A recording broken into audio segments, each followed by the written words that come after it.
Hey guys! Welcome back to Let's Play Xenosaga Episode 1. Last time, we finished up some cutscenes and took a 5-minute break.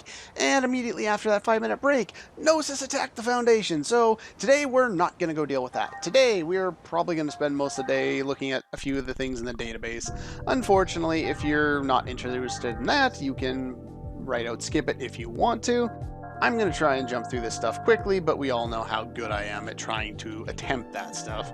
And I guess I just used good instead of, whatever. Anyway, counterterrorism, this kind of relates to Ziggy. That's what he was doing in his previous life. The point I want to make about this is 100 years ago, Ziggy was a member. So just kind of give you an idea of how old Ziggy is.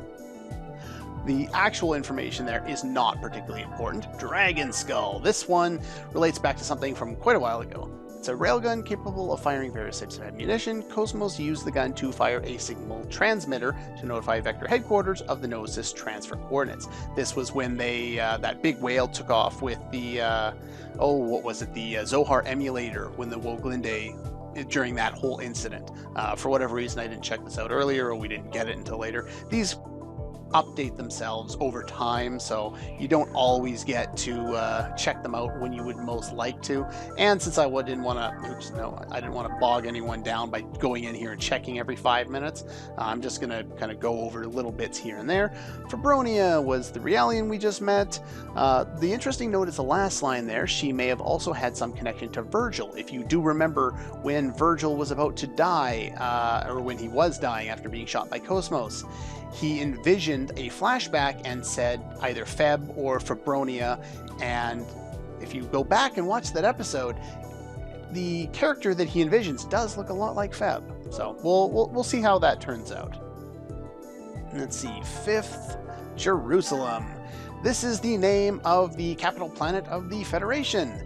Its name was originally from the fact that it was the 5th planetary capital of the Federation, though that's kind of weird, but oh well, that's basically, the capital city, Earth. It's not Earth, but, we'll work on that. Did I want to look at Guinan? I do. So, Guinan, chairman of the Kukai Foundation, black hair and green eyes, shares some semblance with Junior. His gentle personality is well respected both within and without the Foundation. He's listed as the first son and heir to the industrious Soze Kukai. Now, it's kind of odd that they use the term listed instead of he is. We'll have to look into that later. Let's see, I'm just checking my list all the time here because I don't want to, randomly go about to doing this one and that one. Isolation area, there we go. This is the area where they have all the Zohar emulators. Since the emulators emit a certain wavelength of energy that attracts the Gnosis, all recovered emulators are kept in a specialized protective container. At least that makes sense of why they have them all there and why they're all covered up. Not why Junior decided it was a good idea to show them to us. Speaking of Junior, next one. His hobby is collecting ancient text and literature, as well as ancient, relative to this time period, weapons. Of course, he loved that gun that Guinan got him. The official record states that he was born and is the adopted son of... Again, stated, not actual. You can see where we're going with this. They're not giving you all the information here. All right, Kevin. This is a pretty interesting one. I always seem to forget that this entry is here.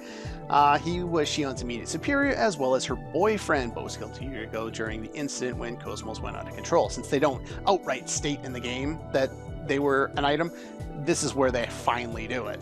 Of course, that doesn't come up until much later, but anyway, he was in charge of not only KOS-MOS software components, but the design and development of its hardware as well. The hardware for the current KOS-MOS was developed by 2nd Division at a later time. The one he worked on was the Archetype. Alright. Kirschwasher, word for cherry brandy.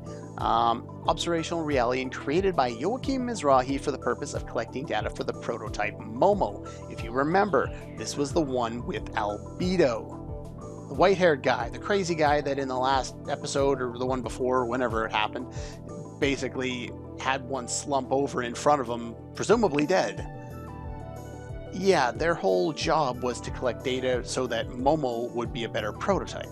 Which means, I guess, they're like, what, the alpha or something?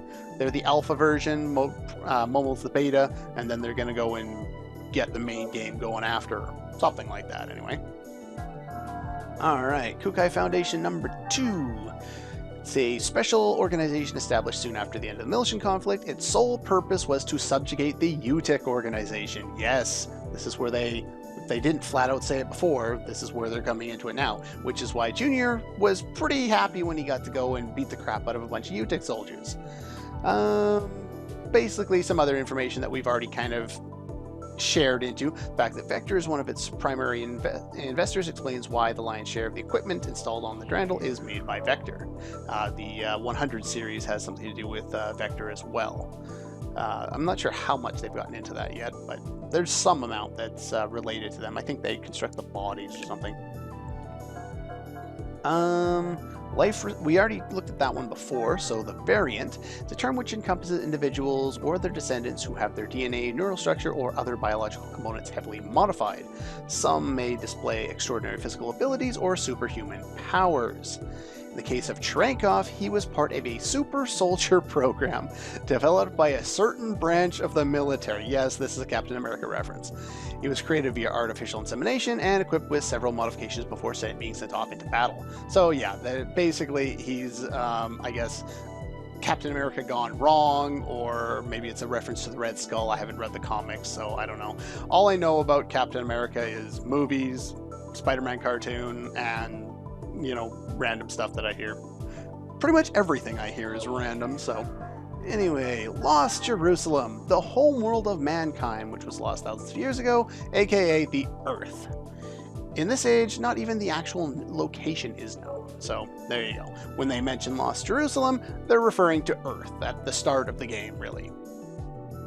And by start of the game, I mean where they found everything. They don't have pictures, but at that lake where they found the Zohar at one point in kind. Mariankind, I remember I wanted to look at this. From Grimm's Mariankind, which is, I guess, that's a fable, Grimm's Fables, a story about a girl who received from the Virgin Mary the keys to the 13 doors of heaven, which, if you remember, Mariankind in this game refers to the 13th spot set up for Zohars, presumably for the real thing, considering the other 12 were referenced as being the apostles of Jesus, and their whole commingled idea that they have going on here. Alright, marking on the forehead. Mark appeared on Trankov's forehead. The marking is given to every individual who has undergone the personality corrective procedure. Mark is made by modifying the inner skin on a molecular level, then connecting the area to a part of the brain that was corrected. Therefore, it appears when the recipient's emotions rise beyond a certain threshold, which actually makes sense if you think about the different times when he's admitted that, or, well, at one point admitted that light. Let's see here. Jumping through these pretty quickly here. Let's see here. So Miyuki should be around here somewhere. There she is. Systems programmer. Younger colleague of Shion. Krite, a mechanical otaku, submits patent applications as a hobby. And so basically she works for her hobby. That's great. If you enjoy that, have fun. I'd rather play video games, but all the power to you. Constantly creates new inventions using Shion and the others as guinea pigs. Yes. I don't know why they bother giving her a last name, but they do. It's Izumi, and very true to her ambitions. Kind of strange and cryptic and not really telling me all that much, but oh well. It doesn't really matter for now. Alright, so there should be something to do with nano treatment. Special treatment technique utilizing nanomachines.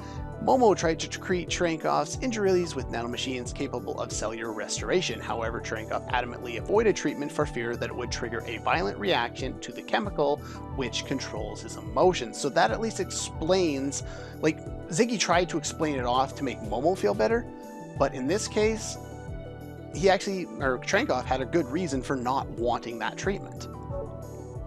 So that's pretty cool. Let's see. Nephilim, according to the Bible, the sons of fallen angels.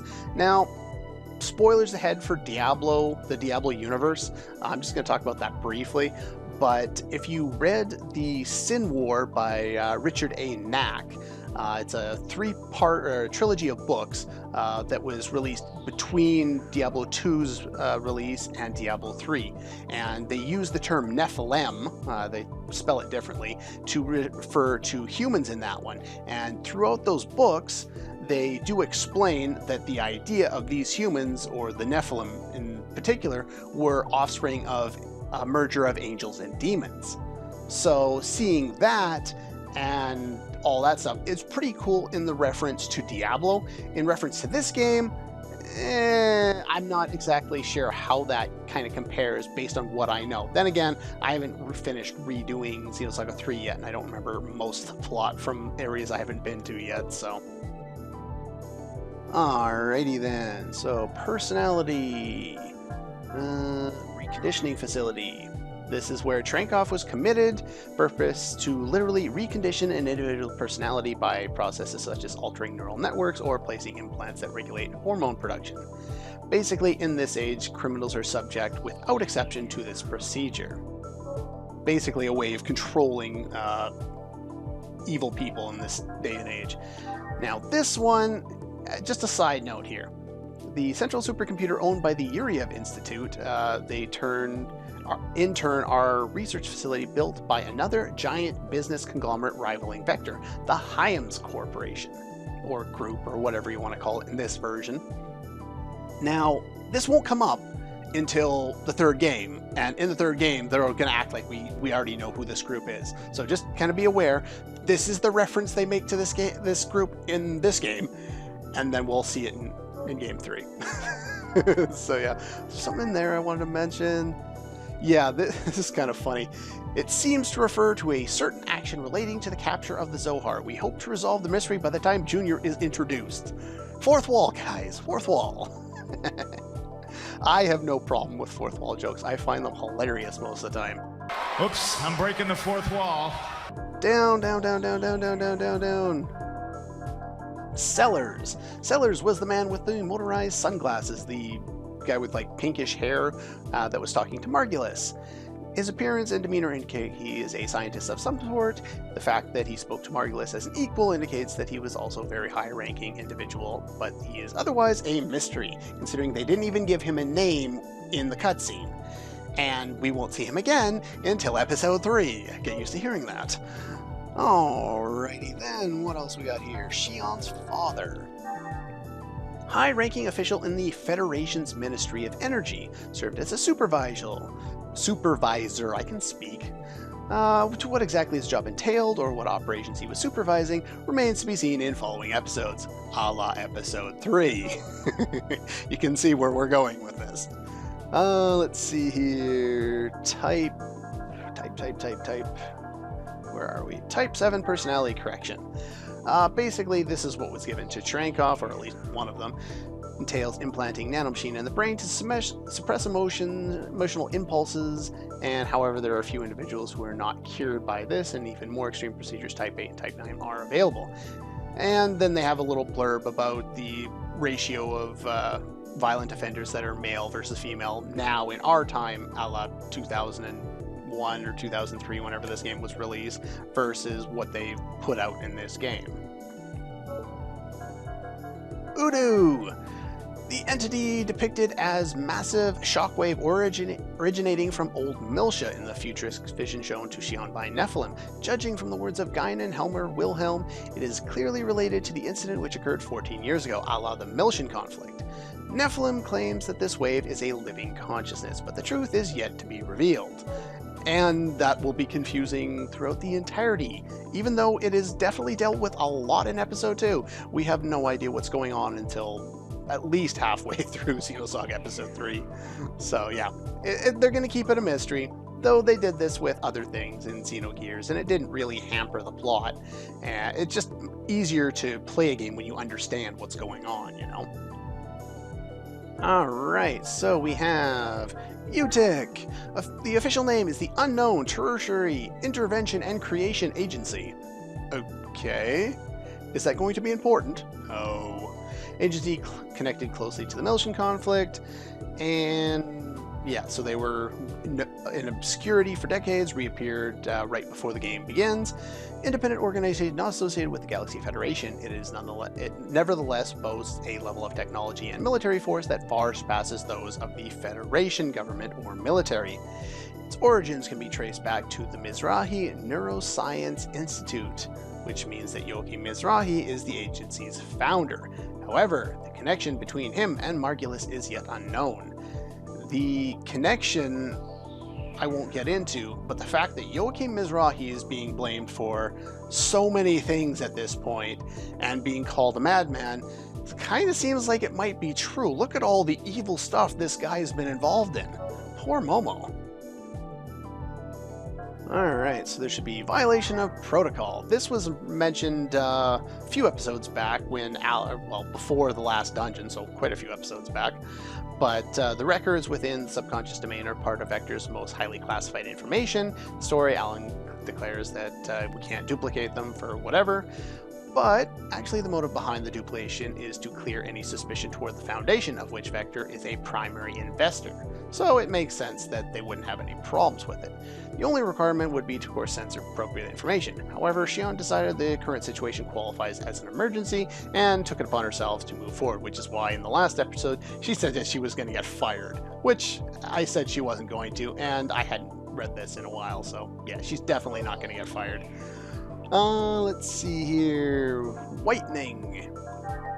A phenomenon in which human being touched by Gnosis turns completely white and shatters to dust, particularly salt, but they haven't mentioned that in here yet. They mentioned it out there with Junior.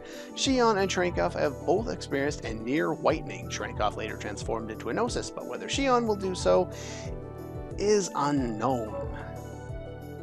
Alrighty, and speaking of Wilhelm, a few points ago, founder of and CEO of the interplanetary conglomerate Vector Industries. He was also an executive committee director of the Galaxy Federation up until a decade ago.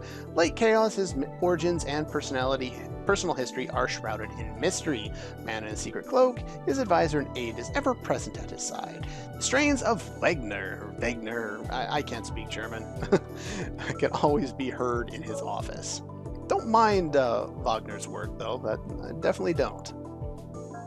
The Y data, they've only mentioned this briefly. Series of research data left by the late Joachim Mizrahi sought by the UTEC organization, and that acronym stands for the subcommittee that Yuli Mizrahi is part of. In the story, data is said to exist in Momo's unconscious memory, although is not very certain. Dialogues surrounding it suggest that the data is vital to the Zohar project, which they haven't gotten into yet. And well, they've mentioned it, but they haven't really gotten into it yet, and they won't for quite some time. Ziggy! I don't think I've done this one yet, have I? Anyway, upon his death in blah blah blah years, at the age of 30, body was donated to science. 2 years later, he was reborn as a combat cyborg. Last rank he held was captain. Currently set to work for the subcommittee. According to Federation law, upon death, an individual's body is designated as public property, which is why he can basically be told to do whatever he wants.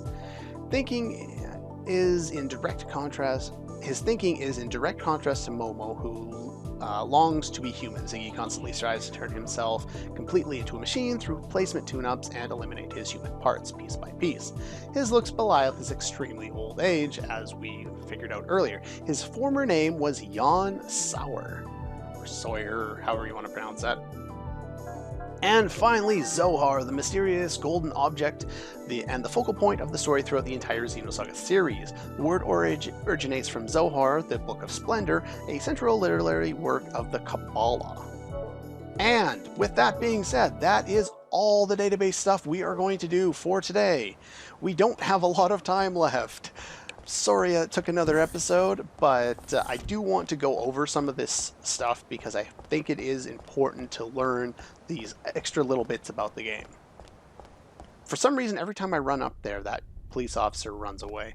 There's nothing you can do at pretty much anywhere else, so we need to head to the city. And here we're going to have a little bit of a quest.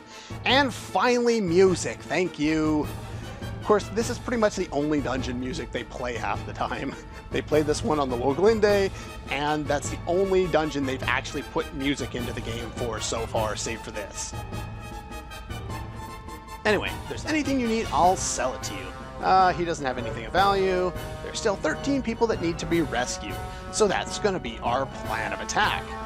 before doing too much, let's throw in a new character and we'll show off, or well, not a new character, but a returning character, KO-S-MOS. And no, I also want to throw in, well, I'll just leave those two alone for now.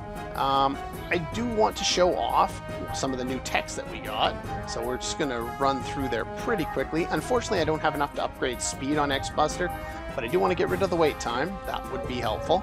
And we want to set that to right there. X-Buster for the win.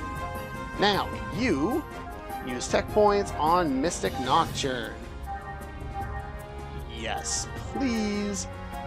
And we're going to upgrade the speed, and I'm going to upgrade that as well.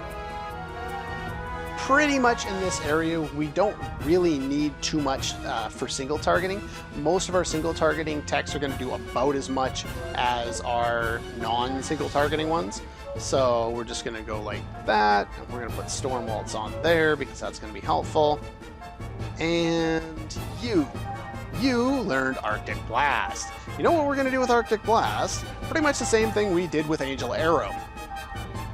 Let's start investing. Yes, that is pretty much going to be his new go-to attack. In fact, I'm going to put that right here for now. Lunar Seal still has a lot of use, so what I'm going to do is I'm going to put it here because I'm not going to use it as often. You're going to use Arctic Blast and your multi-targeting attacks a lot more. With that set up, I have other techs I can show off too, but we've already seen these guys, but KO-S-MOS has not. And yes, you fight 3 of them now. Now, Junior, did I set Mystic Nocturne? I did. Let's show it off. It's better against these guys than what he could do before, as you can see. Oh yes, so good. We just dropped all 3 of them by over half. And let's see, you... I think I'm going to end these guys with Arctic Blast. KO-S-MOS isn't going to get any showtime. Well, if one of them survives. There we go. Yes, I killed them all. As you can see, rest in peace. This is the point where the game gets to the point where you get all these techs and you can finally start dealing out some good damage. Alright, let's head in here real quick. And we'll show off KO-S-MOS, and I might as well throw in Momo, because Momo's got a new tech as well. She's the only one with a good new tech, so we'll just throw her in. And I believe I already set hers, if I'm not mistaken. Yes, Angel Arrow. With all of these new techs, we're going to start doing a lot more damage. Here's a Kobold. Pretty much most of the enemies here, the ones we fought in the previous area, Kobolds, Basilisks. I'm going to reset up my organization of my skills and all that stuff. Momo, I think I'm going to guard with you, and I'm going to go KO-S-MOS first, because Momo attacks, I think she's going to end them all. Unfortunately, I'm going to put fast forward on here. I need to guard with KO-S-MOS right now because she doesn't have it on her high slot. Kind of unfortunate. Okay, let's guard one more time. Alright, so we'll target the middle guy. And X-Buster. Let's see how this goes. This is another cutscene in battle that you can skip by pressing start. Yeah, they don't really show too much there, which is why I tend to skip that almost every time. But, yeah. That one, I believe, is a line attack, so I don't think it hits everyone. It might be air. I can't remember. But it didn't seem to hit the ones in the back row. So let's use Momo to finish them off. Now, let's use Angel Arrow. Of course, these guys are weak to Pierce, I think. No, they're weak to Slash. My bad. Yeah. Didn't critical, which makes it so it doesn't do nearly enough damage, but we'll have Chaos finish them off and call her a day. That's pretty much all we can do for now. Yeah, I don't even have anybody with Search Eyes right now. I'll have to reorganize my party in between episodes, but here we go.